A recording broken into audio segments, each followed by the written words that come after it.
Hello friends, നമുക്കിന്നൊരു long trip പോയി വന്നാലോ? വായോ. ഒട്ടും പ്രതീക്ഷിക്കാത്തതും ഒരു പ്ലാനിങ്ങും ഇല്ലാത്തതുമായ യാത്രയായിരുന്നു ഇത്. രാത്രി പ്ലാൻ ചെയ്തു, വെളുപ്പിന് പുറപ്പെട്ടു. അങ്ങനെ യാത്ര തുടങ്ങി. ആദ്യം പോയത് പാലക്കാട് വാഴച്ചാൽ എന്ന സ്ഥലത്തായിരുന്നേ. വളരെയധികം പ്രകൃതി സൗന്ദര്യം തിങ്ങി നിറഞ്ഞ ഒരു സ്ഥലം കൂടിയാണ് ഇത്. ഏഴാറ്റുമുഖം പ്രകൃതി ഗ്രാമത്തിലേക്ക് സ്വാഗതം എന്ന കവാടത്തിലേക്ക് നമ്മൾ പ്രവേശിച്ചായിരുന്നേ. ഇവിടെ വലിയൊരു വാട്ടർഫാൾസ് ഉണ്ട്. എല്ലാവരും ടിക്കറ്റൊക്കെ എടുത്ത് അകത്തേക്ക് കടന്നു. വാഴച്ചാൽ വാട്ടർഫാൾസ് ആണ് ഈ കാണുന്നത്. അതിൻ്റെ നടുക്കിലൂടെ ഒരു തൂക്കുപാലമുണ്ട്. ആദ്യം ഞാനൊന്ന് പേടിച്ചെങ്കിലും പിന്നെ കയറി നോക്കി. അവിടെ നിന്നും താഴേക്ക് നോക്കാൻ നല്ല പേടിയുണ്ടായിരുന്നേ.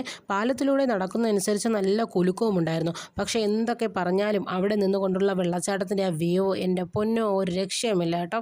അങ്ങനെ നമ്മൾ ആ പാലത്തിൽ കിടന്ന് അക്കരെ പോയി. ഇവിടെ കുട്ടികൾക്ക് കളിക്കാനുള്ളൊരു ചെറിയ പാർക്കുണ്ട്. കുറച്ചു നേരം മക്കളുമൊത്ത് സ്പെൻഡ് ചെയ്ത ശേഷം അവിടെ നിന്നുകൊണ്ടുള്ള വാട്ടർഫാൾസിൻ്റെ വ്യൂ ഒക്കെ കണ്ട് തിരികെ ആ പാലത്തിൽ കൂടെ തന്നെ പോന്നു. സത്യം പറയാലോ, ആ പാലം കടന്നപ്പോഴാണ് ശ്വാസം ഒന്ന് നേരെ വിട്ടത്. കാരണം നല്ല തിരക്കുണ്ടായിരുന്നു. തിരക്കിനനുസരിച്ച് പാലത്തിന് നല്ല കുലുക്കവും ഉണ്ടായിരുന്നേ. ഇത് കണ്ടോ, ഇവിടെ കൂടുതലും ഇവന്മാരെയാണേ കണ്ടത്. എന്തൊക്കെയോ കിട്ടുമെന്ന പ്രതീക്ഷയിലായിരുന്നു പാവം. തിരികെ വണ്ടിയുടെ അടുത്തേക്ക് വന്നപ്പോഴേക്കും കുറേ വികൃതിക്കുട്ടന്മാർ കാറിൻ്റെ മേലെ ഇരുന്ന് വേലത്തരങ്ങളൊക്കെ തുടങ്ങി. പിന്നെ അതിനെയൊക്കെ ഓട്ടിച്ച ശേഷം അവിടെ നിന്ന് അടുത്ത സ്ഥലത്തേക്ക് യാത്ര തിരിച്ചു. അപ്പോൾ ബാക്കി വിശേഷങ്ങളുമായി അടുത്ത വീഡിയോയിൽ കാണാം.